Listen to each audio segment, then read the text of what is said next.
네, 안녕하십니까. 김혜지입니다. 코로나19 신규 확진자가 닷새 연속 세 자릿수가 나오자 방역당국이 전국적 대규모 유행의 초기 단계라고 진단했습니다.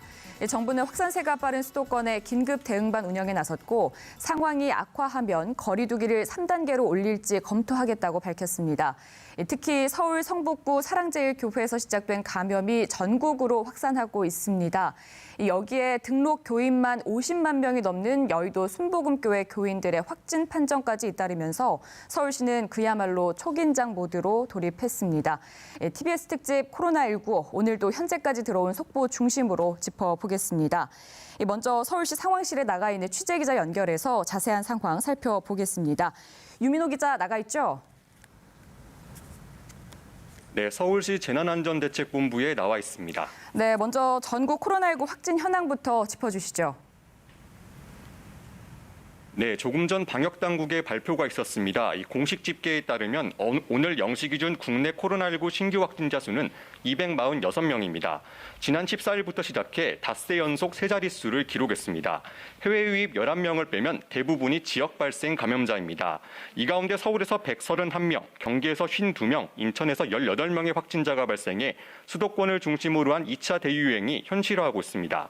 전국 각지에서도 감염 사례가 잇따르고 있습니다. 부산에서 7명이 발생했고 대구, 전북에서도 6명의 확진자가 나왔습니다. 광주와 울산, 강원 등 전국에서도 확진 판정이 이어지고 있습니다. 확진자가 발생하지 않은 광역단체는 대전과 전남, 경남, 제주 등 5곳에 불과합니다. 현재까지 총 누적 확진자 수는 15,700여 명으로 현재 1,500여 명이 격리 중인 상태입니다. 사망자는 1명 더 늘어서 306명이 됐습니다. 네, 확진자가 가파르게 늘고 있는 상황인데요. 지금 서울 현황은 어떻습니까?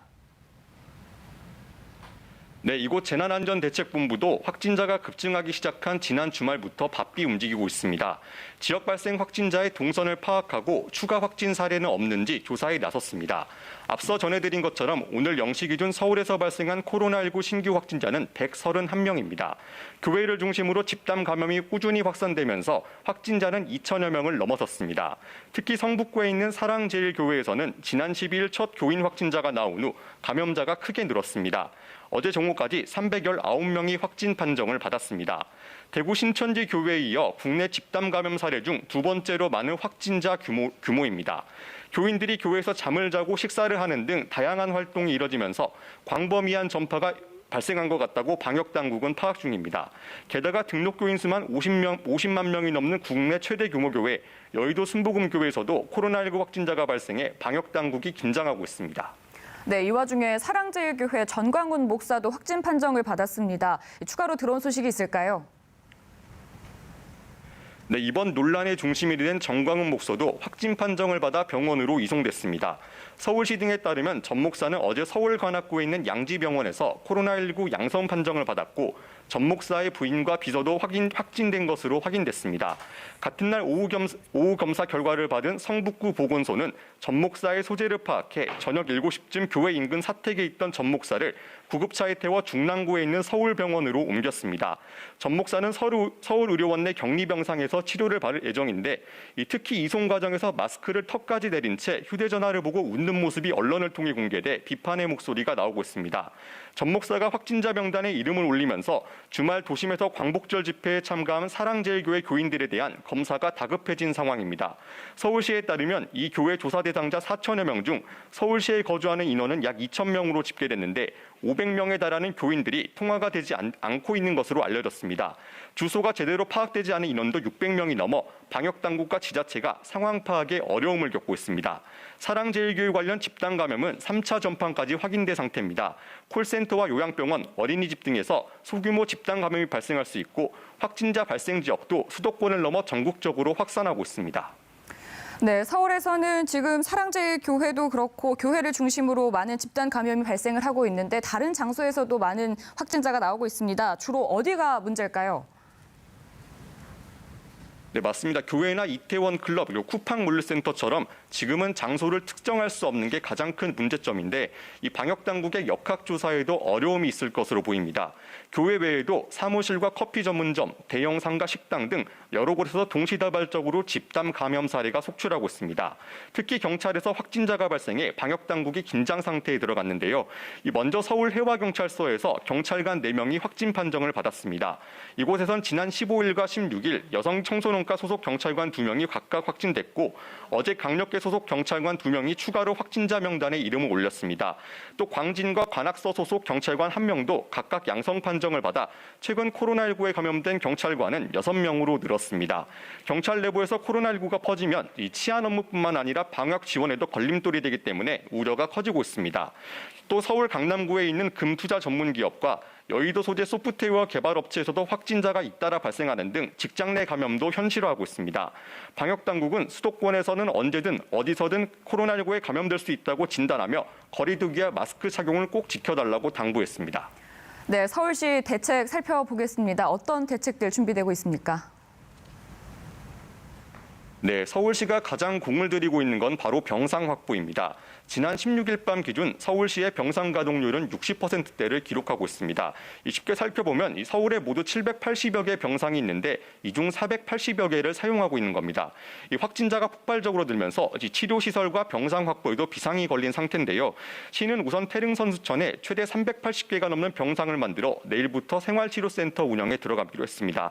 또 한전연수원에 250개 규모 병상을 추가로 확보하기로 했고 자가격리자가 급증할 것을 대비해 약 200실 규모의 민간 호텔 한 곳을 추가로 확보해 내일부터 운영에 들어갈 방침입니다. 또 오늘 서울시는 지난 연휴 대규모 집회가 있었던 광화문 광장 등 주요 장소에 대한 특별 방역 소독을 실시한다고 밝혔는데 서울교통공사와 5호선 광화문역 그리고 3호선 경복궁역 그리고 사랑제일교회 주변 6호선역들도 순차적으로 특별 방역 소독에 들어갔다고 밝혔습니다. 네, 마지막으로 학교 상황 알아보죠. 이제 학생들 개학이 얼마 남지 않았는데 등하교 어떻게 될까요? 네, 사회적 거리 두기가 2단계로 격상되면서 수도권 학교에서는 오늘부터 다음 달 11일까지 약 4주 동안 더 강력한 등교 인원 제한 조치가 시행됩니다. 서울 경기 지역의 유치원은 이 기간 내 교내 밀집도를 전체 학생의 3분의 1 이하, 고등학교는 3분의 2 아래로 강화해야 합니다. 인천도 사회적 거리 두기 단계가 격상되지 않았지만 같은 수준의 조치를 시행하기로 했습니다. 서울에선 학교에서도 확진자가 곳곳에서 발생하고 있는데요. 서대문구 명지고, 노원구 상계고, 그리고 성동구 덕수고 등에서 최근 교사와 학생 등 확진자가 발생한 것으로 집계됐습니다. 성북구에 있는 사랑제일교회에서는 집단 감염이 발생하자 성북구와 강북구의 유치원 학교는 오는 28일까지 원격 수업으로 진행됩니다. 지역에 따라 등교 일수와 인원이 달라지고 있어 학생들 간 학력 격차에 대한 우려가 커지고 있습니다. 지금까지 서울시 재난안전대책본부에서 TBS 유민호입니다. 네, 유민호 기자 고생 많았습니다. 계속해서 국내외 코로나19 상황 전문가와 함께 짚어보겠습니다. 먼저 설대우 중앙대 약학대학 교수 모셨습니다. 어서 오십시오. 네, 안녕하세요. 네, 그리고 강양구 과학전문 기자 모셨습니다. 안녕하세요. 네, 안녕하십니까. 네, 먼저 신규 확진자 수가 닷새 연속 세 자릿수를 기록하고 있습니다. 일단 현재까지 코로나19 확산 추이를 좀 짚어봐야 할 텐데 현재 상황 어떻게 판단하고 계십니까? 네, 지금 상황이 상당히 이제 위중합니다. 예전에 대구의 신천지 대구교회 사태보다도 더 엄중하다 이렇게 볼 수 있습니다. 몇 가지 이유가 있는데요. 첫째는 수도권에서 지금 폭발적 양상으로 나타나고 있다고 하는 점. 수도권에서는 수도권 내에서뿐만 아니라 수도권에서 전국토로 이동이 매우 자유롭습니다. 두 번째는 깜깜이 비율이 상당히 높아지고 있습니다. 11% 이상이 되고 있어요.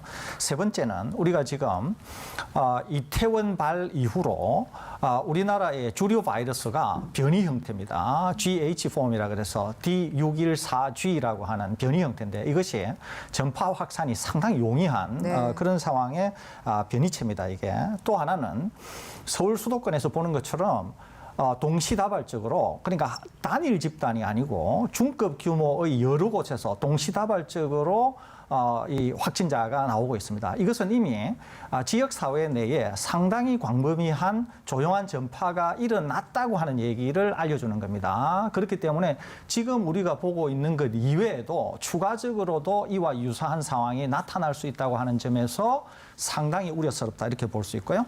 또 하나는 초기에는 수도권에서 시작이 됐지만 이미 전국화 양상을 보이고 있습니다. 그러니까 전국토가 위험에 휩싸일 수 있다 이런 거죠. 동시에 지금 휴가철이 휴가철입니다. 네. 또 날씨가 약간 좋아지기는 했습니다만은 휴가철에 외국으로 못 나가니까 국내에 중요한 우리가 잘 아는 곳은 상당히 많은 관광객들이 모이고 있습니다. 그렇기 때문에 전파 확산이 가능하다고 하는 그런 상황에 있다. 이렇게 볼 수 있습니다. 그러니까 이런 걸 종합적으로 말씀드린다고 하면은 상당히 지금 우리가 위험한 구간에 있다. 이렇게 평가할 수 있겠습니다. 이제 위험하다고 판단하시는 이유 중에 하나는 이제 수도권에서 전국으로 확산되고 있다라고 보신 건데요. 여기서 지금 또 파생되는 문제는 뭐냐면 사랑제일교회 확진자가 하루 만에 100여 명이었습니다. 이게 전국적으로 다시 확산할 거라는 우려가 나오고 있는데 그게 왜냐면 지금 광화문 집회에 참석을 했단 말이죠, 교인들이. 근데 검사를 받아야 하는 대상자들이었습니다. 그리고 또 하나가 참석을 했던 전광훈 목사가 확진 판정을 받았습니다. 그런데 이제 마지막으로 가장 중요한 문제는 그곳에 전국에서 많은 사람들이 몰려들었다는 거죠. 여기서 참 우려스러운 부분들이 많은데 어떻게 보십니까? 네, 그렇습니다. 이제 걱정해야 될 부분들이 분명히 있습니다. 왜냐하면은 지금 사랑제일교회 신도들 사이에서 확진 환자들이 굉장히 많이 발생하고 있는데 지난 15일 광화문 집회에 그 신도들이 다수 참석한 사실이 언론을 통해서 알려지고 네네. 있거든요. 그러면은 아무래도 실내보다는 실외가 바이러스가 전파되기에 좀 더 불리한 것은 사실이긴 합니다만은 그 집회 때 상황을 보면 굉장히 밀집해 있었고 그리고 또 뭐 식사를 같이 나눠 드시는 등의 일들이 있었기 때문에 그 안에서 분명히 바이러스 전파가 있었을 가능성이 충분히 있고요. 또 다른 하나는 무엇이냐면 이 사랑제일교회 신도들이 이 정강원 목사가 길거리 보수의 아이콘으로 등장을 하면서 수도권뿐만 아니라 전국 각지에서 사랑제일교회 신도로 등록을 해가지고 오시는 분들이 있었고 네. 그런 분들이 또 일부 광화문 집회에도 참석을 하셨던 것으로 보입니다. 그러니까 그런 분들이 이제 전국으로 퍼지면서 또 지역사회 전파에 뇌관이 될 수 있는 가능성이 있기 때문에 지금 방역당국이 사랑제일교회에 굉장히 집중해서 지금 추적을 하고 또 격리를 하고 있는 상황이고요. 근데 여기에서 이제 방역당국이 지금 너무 정신이 없기 때문에 신경을 쓰지 못하는 또 다른 대목도 있는 것 같은데 어떤 부분일까요? 지난 3주 동안 수도권에서 바이러스가 축적이 되면서 지금 사랑제일교회와 용인의 우리제일교회에서 지금 환자들이 많이 생겼지 않습니까? 네네. 그런데 교회의 소규모 모임이나 혹은 방역에 충실하지 않았던 교회가 수도권에 그 두 교회만 있을 것인가 생각을 해보면 그렇지 않았을 것 같습니다. 분명히 다른 교회들도 소규모 모임을 많이 했거나 혹은 방역 수칙을 철저하게 지키지 않았던 교회들이 있을 테고 그런 교회들도 사랑제일교회나 우리제일교회와 비슷하게 그 교회 안에서 바이러스가 교인들 사이에 전파되었을 가능성이 충분히 있거든요. 그러니까 제2의 사랑제일교회, 제3의 사랑제일교회가 수도권 어디에서나 지금 있는데 아직 우리가 포착을 못했을 수도 있기 때문에 그 부분이 굉장히 좀 걱정스럽긴 합니다. 아니나 다를까 이 여의도 순복음교회에서 거기는 등록교인만 50만 명에 가까운데 네네. 지금 확진 환자들이 생기는 것도 그런 조짐을 보이는 것이 아닌가 싶어가지고 그런 대목을 조금 더 신경을 써야 될 것으로 보입니다. 네, 공교롭게도 집합금지 해제 3주가 딱 지나자마자 이렇게 교회에서 많은 집단 감염이 일어나고 있는데요. 다른 소규모의 교회들도 좀 주의해서 봐야 될 것 같고요.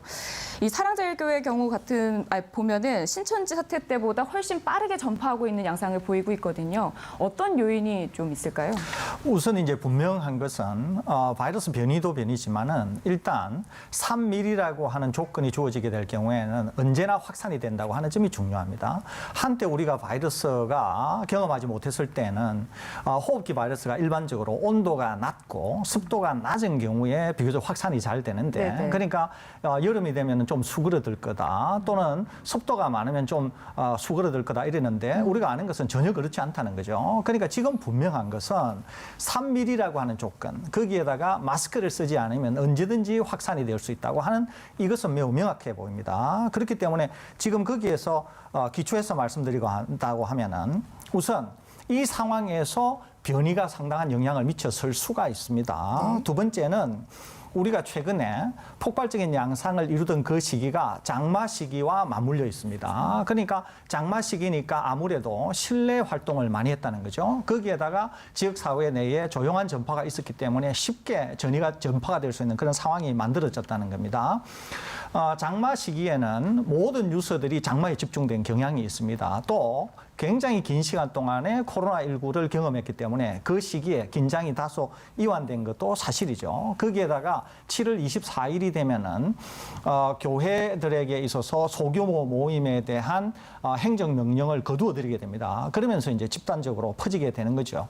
거기에다가 더 중요한 것은 언제나 마스크를 착용을 해야 되는데 지금 우리가 보는 것처럼 이 감염들이 하나같이 마스크 착용을 등한시해서 일어난 일이다라고 해도 과언이 아닐 정도입니다. 그러니까 이런 일들이 복합적으로 생겨서 일어난 일이지 단지 변이 때문에 일어난 일이다 이렇게 보기는 어렵습니다. 그러니까 향후로도 우리가 이 바이러스를 컨트롤하려고 하면 제가 방금 말씀드린 것과 같은 이런 점에 주의해 주시고 특히 마스크 착용이 더욱더 중요해졌다 이렇게 지적할 수 있겠습니다. 네, 여러 가지의 요인들이 모여서 폭발하듯이 결과를 드러냈다라고 이야기를 할 수 있을 텐데요. 이제 앞으로의 상황이 더 걱정됩니다. 병상 부족 문제 들여다보지 않을 수가 없는 상황인데 정부는 현재 수도권의 병상은 공동 관리를 하고 있고 이게 포화 상태가 될 경우에는 전국의 병상을 공동 활용할 예정이다라고 이야기를 했는데요. 우리가 대구, 경북에서 있었던 일들을 생각해 보면은 수도권에서는 또 다른 양상이 벌어질 수 있고 더 심각한 문제들이 있을 거라 생각이 들거든요. 이게 수도권 병상 정말 걱정하지 않아도 되는 건지 좀 걱정이 됩니다. 좀 걱정이 됩니다. 이제 걱정이 되는 몇 가지 이유가 있는데요. 이미 지금 병상 가동률이 굉장히 높은 상황입니다. 서울 같은 경우에는 가용한 병상이 787개인데요. 어제 기준으로 그 병상 중에 60%가 네. 지금 가동 중이고 경기도 병상 552개 중에서도 역시 385개 70%가 가동 중이거든요. 그러니까 서울이랑 경기에서 가동할 수 있는 병상이 불과 700개 정도 남아있는 상황인데 이게 지금 확진 환자들 늘어나는 숫자들을 염두에 둔다면 언제든지 찰 수 있는 상황이고요. 그리고 또 다른 문제는 무엇이냐면 8월 초에 방역 당국이 굉장히 실수를 저질렀습니다. 각 일선 병원들에 연락을 해서 코로나 환자 급증을 대비해서 만들어 놓은 코로나 환자 전용 격리 병상을 다 일반 병상으로 전환하라고 했습니다. 네, 왜냐하면 그 당시에는 방역 당국이 코로나19 신규 환자 숫자들이 굉장히 줄어들었기 때문에 우리가 충분히 통제 가능한 상황이기 때문에 일반 병원들은 코로나19 병상을 최소화하고 일반 병상으로 전환을 해서 다른 질환 환자들을 살피라고 공고를 내렸거든요. 근데 지금 불과 2주 만에 다시 일반 병상으로 전환했던 병상들을 격리 병상으로 다시 전환해야 되는 이제 상황이 생긴 거죠. 이런 문제가 생기고 또 다른 하나는 이게 지금 가장 큰 문제인데 지금 제가 700개 정도가 가용 가능하다라고 말씀을 드렸습니다만은 네. 지금 수도권 전체에 중환자가 입원할 수 있는 중환자 전용 병상은 딱 100병상 정도가 남은 상황입니다. 근데 그 100병상은 코로나19 중환자뿐만 아니라 교통사고나 혹은 다른 중증 질환으로 입원해야 될 분들도 같이 나눠서 써야 될 병상이 100개밖에 없는 상황이거든요. 근데 지금 고령 환자들이 계속해서 늘어나고 있기 때문에 그 고령 환자들 중에 일부는 분명히 중증으로 이어질 가능성이 크고 그러면 그 중증 환자들이 그 중환자 병상 100병상을 점유하게 되면은 일반 중환자들이 활용할 수 있는 병상도 부족해질 테고 그리고 코로나19 추가로 중증으로 이어지는 중환자들을 수용할 수 있는 병상도 줄어들 것이기 때문에 말 그대로 의료 공백이 생길 가능성이 있는 거죠. 이런 부분들이 지금 굉장히 걱정스러워서 이 정은경 본부장이나 방역 당국의 여러 실무자들이 굉장히 걱정스럽게 시민들에게 방역에 동참해주고 지금 상황이 굉장히 엄중하다라고 이제 이야기를 하고 있는 것입니다. 네, 이 코로나라는 게 저희가 뭐 예측하기가 정말 어려운 질병이다 보니까 감염병이다 보니까 이제 방역 당국에서도 조금 차질이 생기는 부분들이 있는 것 같기는 하지만 일반 환자들을 위했던 조치가 좀 일반 환자와 그리고 코로나19 환자 양쪽 다 조금 문제가 생기게 되는 그런 맞습니다. 결과를 초래하게 된 거네요. 앞서 교회 방역에 대한 이야기를 잠깐 나눴었는데요. 지난 7개월 동안 교회 방역에 대해서는 우리 모두가 충분히 학습을 했다고 생각을 했는데도 불구하고 또다시 이런 일이 발생을 했습니다. 아무래도 좀 피로도가 쌓였고 또 안전 불감증이 생겼던 게 아닐까 이런 생각 해보게 되는데요.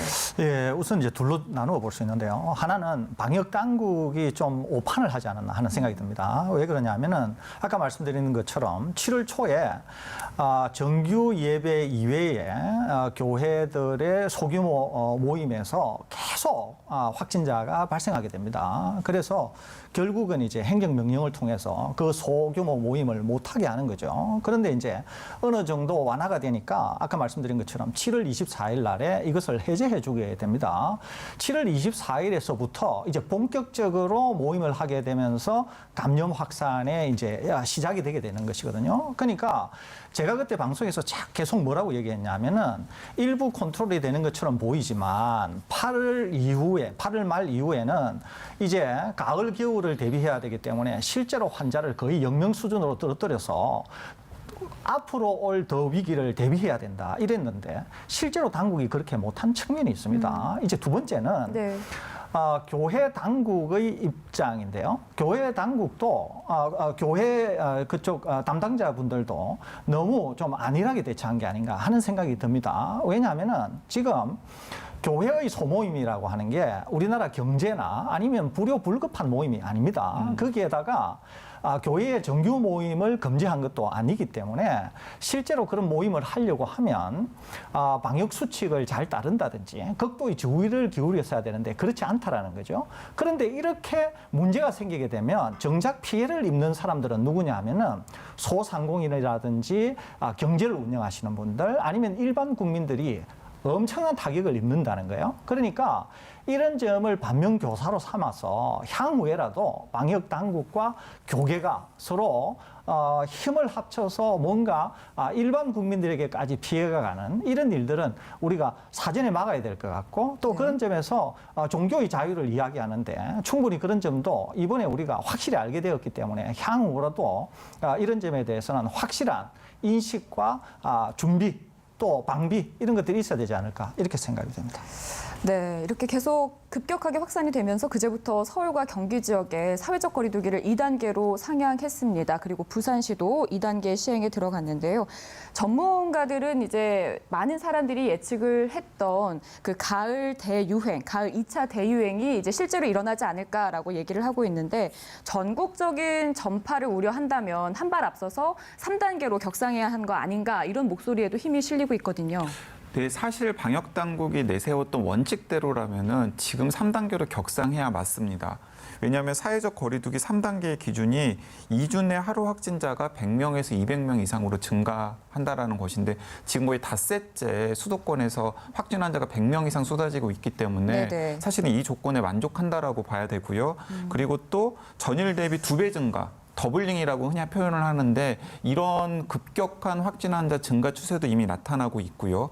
이제 이런 점들 그리고 또 전파 경로를 정확하게 모르는 깜깜이 환자의 비율도 이미 그 기준인 5% 이상을 훨씬 초월해서 그렇죠. 지금 10% 그리고 14% 육박하는 날도 있었기 때문에 네네. 그런 모든 조건들을 염두에 둔다면은 방역 당국이 애초에 약속했던 사회적 거리두기 3단계로 격상하는 게 맞습니다. 그런데 저도 그렇고 아마 설 교수님도 그렇게 생각하실 텐데 방역 당국이 사회적 거리두기 3단계로 격상하기는 굉장히 어려워 보입니다. 왜 어려워 보이냐면 3단계 같은 경우에는 10명 이상의 모임 자체가 금지됩니다. 그러니까 어느 걸 생각하시면 되냐면 마치 코로나19가 한참 유행했을 때 외국에서 한참 유행했을 때 중국이나 유럽이나 미국 같은 곳의 일부 지역에서 했던 락다운이 우리나라에서 재현되는 것이라고 생각을 하시면 되거든요. 거의 모든 게 다 멈춘다고 모든 게 다 멈춘다고 생각을 봐야겠죠. 하시면 예. 됩니다. 예를 들어서 필수 인력을 제외한 모든 인원들은 다 재택근무를 해야 되고요. 학교, 등교, 원천 금지되고요. 그리고 당연히 여러 가지 상점들도 문을 닫아야 될 수밖에 없고 그렇기 때문에 우리 경제에 미치는 영향 그리고 지난 7개월 동안 우리나라에서는 한 번도 실시한 적이 없었던 락다운을 지금 이 상황에서 과연 강제할 때 시민들이 그걸 받아들일 수 있을 것인가에 대한 여러 가지 검토들이 있기 때문에 제가 생각하기에는 방역 당국이 사회적 거리두기 3단계로 격상하기는 필요성에 비해서는 굉장히 어려워 보인다는 생각이 듭니다. 하지만은 사회적 거리두기 3단계를 완벽하게 실시는 못하던다고 하더라도 2.5단계 수준으로 네, 2.5. 네, 일부 영역에 대해서는 고위험 시설을 중심으로 해서 3단계에 준하는 조치들을 할 수 있는 여지는 충분히 있고요. 그리고 더 나아가서는 저는 이제 방송을 보시는 시청자들에게는 당부하고 싶은데 지금 상황이 사실은 사회적 거리두기 3단계를 해야 되는 상황이기 때문에 시민들 입장에서는 3단계에 준해서 좀 실천을 해주시면 좋겠다라는 당부 드리고 싶습니다. 네. 교수님은 이 사회적 거리두기 격상에 대해서 어떻게 생각을 하시는지 궁금합니다. 예, 필요성은 있고요. 또 단계도 3단계를 가야 될 정도로 위중한 것은 맞습니다. 그런데 이제 3단계를 가게 될 경우에 생각해야 될 게 너무 많은 거죠. 특히 경제 문제가 굉장히 심각해집니다. 이제 지금까지 경제적 타격을 많이 입었는데 네. 3단계를 가게 되면 우리 강 기자님 말씀하신 것처럼 거의 이제 락다운 수준이 됩니다. 그러니까 이렇게 하기가 쉽지가 않은 거죠. 또 올 12월 3일에는 이제 수능이 있습니다. 그렇죠. 그랬는데 학교를 이제 전면 닫고 이제 온라인 수업으로만 해야 됩니다. 이런 문제, 이런 것들을 과연 국민들이 받아들일 것인가. 또 하나 더 중요한 것은 뭐냐면 교회만에 의해서 촉발됐다. 이렇게 보기는 어렵습니다만은 교회가 주요 원인이 돼서 촉발되었다고 볼 수 있습니다. 그런데 피해는 전 국민 다수가 받게 된다는 거죠. 이 3단계로 가게 되면. 그러면 국민 정서가 과연 일부 교회로 인해서 일어난 이 엄청난 일을 전 국민이 그 희생을 해야 되는 이 상황을 받아들일 것인가라고 하는 심각한 질문도 있을 수 있습니다. 그렇게 되면은 국가 운영 자체가 상당한 어려움이나 도전을 받을 수도 있습니다. 그런 점에서 볼 때 3단계로 전면적으로 가기는 어려울 것 같고 저희 역시도 2.5단계, 2단계를 유지하기는 하지만 일부 3단계 조치를 가져와서 운영을 하는 2.5단계 정도의 수준이 되지 않을까 이렇게 조심스럽게 전망하고 있습니다. 네. 가능할 것 같습니다. 저희가 이제 2단계로 격상을 하면서 사회적 거리두기 2단계라고 말을 했지만 조금 더 나아가서 완전한 사회적 거리두기 2단계로 할 수도 있다라고 이야기가 나오는 걸 보면은 꼭 3단계가 아니더라도 조금 완화된 3단계 뭐 이런 식으로 나아갈 수 있을 것 같습니다. 적절한 조치가 필요해 보이고요. 계속해서 주의 깊게 저희가 지켜봐야 할 사항인 것 같고 수도권 교회발 감염 이외의 사례들도 좀 짚어보겠습니다. 파주에 있는 한 스타벅스에서 42명의 확진자가 발생을 했는데요. 직접 방문한 확진자가 26명인데 모두 2층에서 나왔습니다.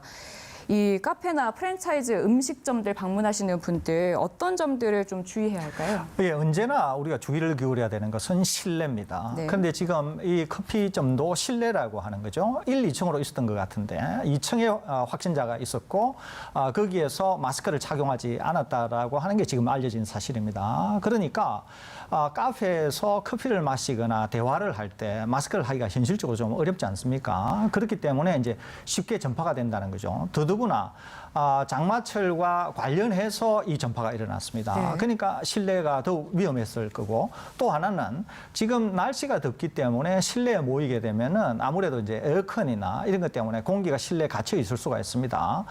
자주 환기를 시켜야 되는데 자주 환기를 하기 어렵다는 점, 또 자주 소독을 해야 되는데 그것도 현실적으로 어렵다고 하는 점, 또 아까 말씀드린 대로 마스크를 착용 못했다고 하는 점, 이런 것들이 총체적으로 지금 이 커피점을 통해서 대규모 확산, 40명이 넘습니다. 대규모 확산이 일어난 그런 이유가 아닌가 이렇게 생각이 됩니다. 이 방역 당국도 일단 에어컨 바람을 통한 바이러스 전파 가능성을 염두에 두고 지금 감염 경로를 조사 중이라고 하는데요. 천장에 매립돼 있는 에어컨이 가동 중이었다고 하고 그리고 저희가 이제 실내 상점들을 가보면 2시간에 한 번씩 창문을 열어두고 환기하는 장면을 다들 아마 못 보실 것 같아요. 그런 점들이 감염의 이제 원인이 아니었을까라고 보고 있는 건데 이렇게 본다면 실내 매장은 다 위험한 게 아닐까라는 생각도 들거든요. 이번에 스타벅스 사례를 보면서 이제 저도 확실하게 인지를 했는데요. 실내 매장은 다 위험하다라고 봐도 될 것 같습니다. 이게 이렇게 생각을 하시면 될 것 같습니다. 전체적으로 지역사회의 바이러스 밀도가 적을 때는 사실은 그렇게 위험하지 않습니다.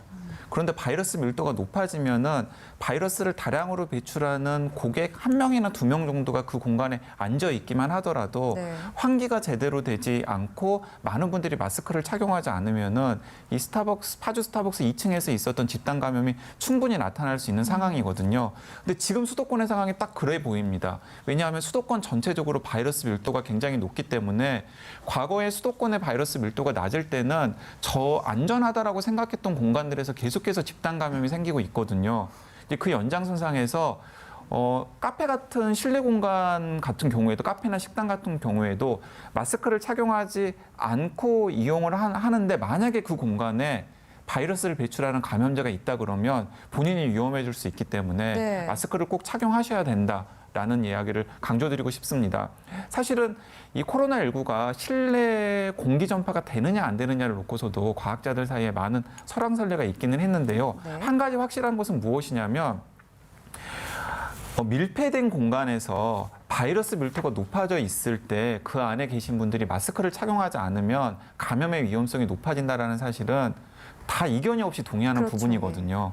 그러니까 이제 그런 걸 염두에 두시고 카페를 이용하거나 식당을 이용할 때 힘드시겠지만은 마스크 착용을 진짜 좀 당분간 해주셔야 된다라는 것 강조해드리고 싶습니다. 그것도 이제 미흡하게 하시지 마시고 완벽하게 네. 마스크 착용을 부탁을 드리고 웬만하면 외출은 좀 당분간 자제하시고 오래 머물지 않는 게 중요할 것 같습니다. 그리고 양평 서종면에서도 지난 9일 한 행사에서 확진자가 집단 발생을 했습니다. 그런데 문제는 이 지역에 요양원이 곳곳에 자리 잡고 있고요. 그리고 암 환자도 한 200여 명 정도 생활을 하고 있다고 해서 더욱 우려스러운 면이 많은 것 같습니다.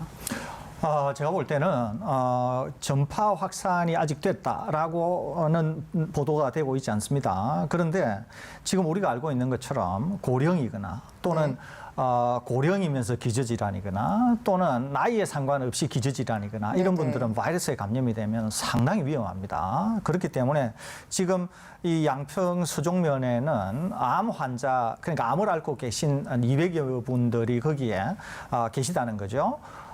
제 생각으로는 즉각적으로 당국이 이분들에게 전수조사를 할 필요가 있다. 진단검사 전수조사를 할 필요가 있다는 생각이 듭니다. 거기에다가 이분들을 보호하기 위해서라도 최대한 어디 시설에 계신 분일 경우에는 시설에 대한 출입 또 상당히 제한을 해서 이분들을 보호해야 되지 않을까 이런 생각마저도 듭니다. 네, 이제 마지막으로 광주와 부산 상황을 살펴보겠습니다. 먼저 광주의 경우는 두 가지 확진 사례가 있었습니다. 하나는 저희가 방금 전에 얘기했던 파주 스타벅스에서 감염된 사람이고요. 한 사례는 지금 그 유흥가에서 확진 사례가 나왔는데 이 두 가지 사례는 연결고리는 아직까지 밝혀지지 않았지만 광주 유흥가 관련 사례의 경우 이제 거쳐간 업소가 많기 때문에 어디에서 감염이 됐는지 시작점을 찾지 못했습니다.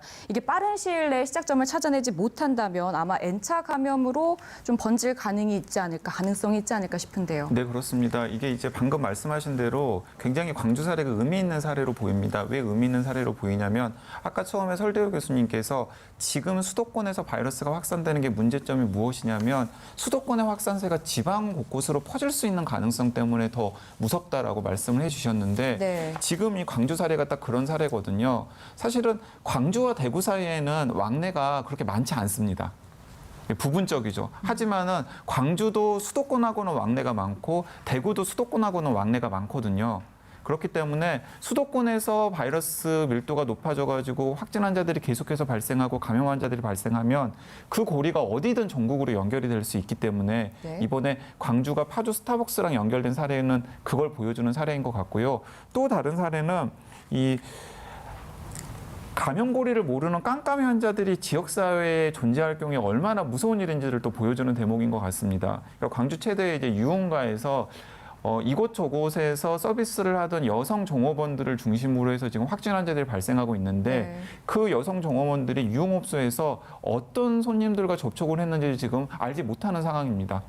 제대로 지금 파악이 안 되고 있는 상황이고요. 그렇기 때문에 그 광주 유흥가에서 시작된 깜깜이 감염이 광주 지역사회 곳곳으로 전파될 가능성이 지금 충분히 있기 때문에 굉장히 무서운 것이고 자칫 잘못하면 빨리 잡지 않으면 광주에서 N차 감염의 형태로 또 굉장히 많은 감염 환자들이 생길 수 있기 때문에 지금 주의 깊게 살펴봐야 될 대목인 것 같습니다. 그 또 유흥업소라는 특징이 많은 사람들의 진단 검사를 막지 않을까, 꺼리게 만들지 맞습니다. 않을까라는 걱정도 되고 있습니다.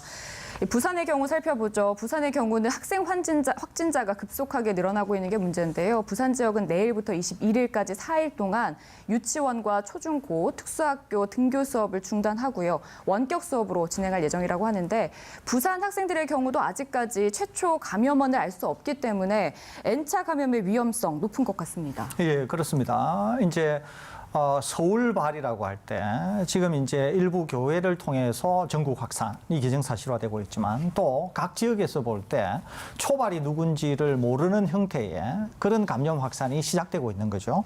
그러면 부산기계공고 같은 경우에는 감염 확산이 초기에 어떻게 일어나는지를 모르는 네. 깜깜입니다. 거기에다가 지금 같은 반 친구나 같은 학교 친구, 그다음에 이 친구들을 통해서 지역사회로의 감염, 또 거기에서 N차 감염, 이렇게 지금 감염 확산이 되고 있다는 것이죠. 그런데 계속 우리가 주의해서 봐야 될 것은 부산인 경우에는 사실 항만을 통해서 감염 확산이 최근에 많았습니다.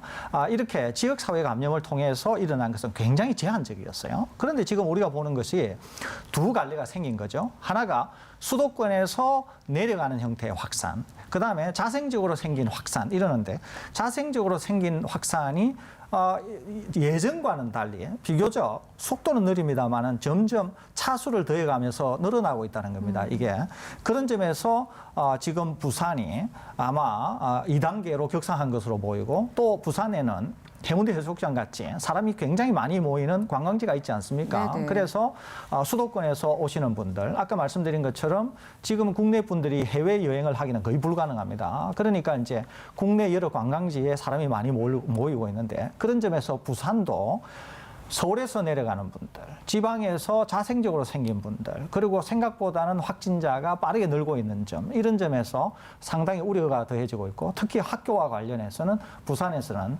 좀 더 N차 감염으로 확대되고 있다고 하는 점에서 우려가 커지고 있다, 이렇게 볼 수 있겠습니다. 네, 뭐 모든 대책들이 그렇지만 일단은 4일간이라고 얘기를 하지만 그 이후에 추세를 봐서 조금 더 늘릴 수도 있는 거니까요. 조금 더 지켜봐야 할 것 같고요. 이런 가운데 확진자 수가 급격하게 늘면서 병상수, 아까 이야기했지만 병상수가 걱정이 되고요. 또 올 초부터 피로가 누적된 의료진들 걱정이 됩니다만, 전공의들이 오는 21일부터죠. 무기한 파업에 돌입하겠다고 결정을 했습니다. 지금 상황과 맞물리면서 매우 걱정이 되고 있는 게 사실입니다. 네, 이게 굉장히 걱정스러운 대목인데요. 일단은 8월 7일 날 전공의들이 집단 휴진을 1차로 했었고요. 그리고 광복절 전날인 8월 14일에 대한의사협회가 주도를 해서 여의도에서 이제 의사들이 총파업 집회를 했었습니다. 네. 그리고 나서 뭔가 정부에서 반응이 오지 않으면 21일부터 전공의들을 중심으로 해서 이제 집단 총파업을 하겠다라고 선언을 한 상태인데, 이제 병원 진료에서 전공의들이 차지하는 비중이 굉장히 크기 때문에 만약에 전공의들이 진짜 계획대로 집단 파업을 하게 되면 굉장히 심각한 의료 공백이 생길 가능성이 있습니다. 근데 저는 여기서 정부가 잘했다 혹은 의료진이 잘했다 탓하는 건 별로 의미가 없어 보입니다. 네. 둘 다 약간 제가 생각하기에는 무리수를 둔 측면이 있어 보여요.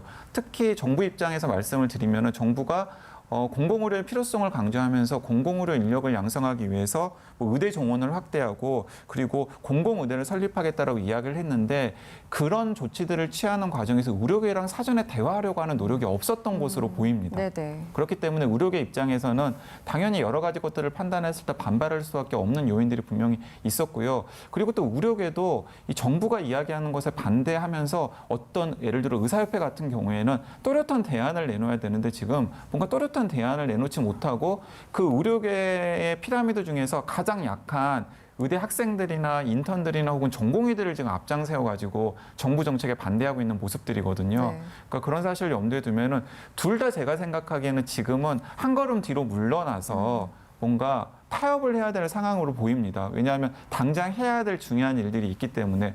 그래서 저는 먼저 손을 내미는 건 좀 정부였으면 좋겠어요. 아무래도 지금 정부가 아쉬운 상황이거든요. 그래서 정부가 일단은 의대 정원 확대나 공공의대 설립과 관련된 내용들을 앞으로 의료계와 대화를 통해서 확정을 짓겠다라고 한 걸음 물러난 다음에 전공의 파업을 좀 철회해 달라라고 부탁을 하고, 그러면은 이 의료계도 그 정부 방침을 따르는 모양새를 하면서 다시 좀 복귀하는 것이 가장 좋은 모양새가 아닐까 생각이 되고요.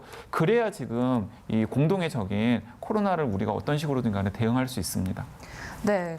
자, 뭐 빠른 시간 안에 뭐 완벽한 해결이 날지는 않겠지만 좀 완만하게 지금 현 상황에 맞춰서 해결이 되어 갔으면 좋겠고요. 이제 백신 개발이 확실해지지 않는 상황에서 지금의 상황이 유지될 가능성이 큰데요. 우리나라는 지금 빠른 그래도 개발을 추진하고 있는 상황이거든요. 어느 정도 진행이 되고 있고 또 성공 가능성은 얼마큼 보시나요? 예, 우리나라에서 지금 사람을 대상으로 한 임상 1상에 진입한 것은 2개가 있습니다. 그리고 당국은 올 연말까지 하나 더 투입을 해서 총 3개를 운영하겠다 이렇게 하고 있습니다. 글로벌 제약회사에 비해서는 약간 속도가 늦기는 합니다만은 아마 투 트랙 그러니까 외국 회사가 빨리 개발하면 그것을 도입하는 방향, 또 우리도 나름대로 우리 기술을 축적하면서 개발하는 방향, 이 2가지 방향을 우리가 아마 유지할 것으로 보이는데 어떤 쪽에서 먼저 개발이 되든 상관없이 우리 국민은 뭐 충분히 백신을 접종할 수 있지 않을까 생각이 됩니다. 다만 안전성과 효과를 보려고 하면 시간은 좀 더 필요할 것으로 생각이 됩니다. 네, 지금까지 설대우 중앙대 약학대학 설대우 교수와 강양구 과학전문 기자와 이야기 나눴습니다. 여기서 마치겠습니다. 건강한 하루 보내십시오. 고맙습니다.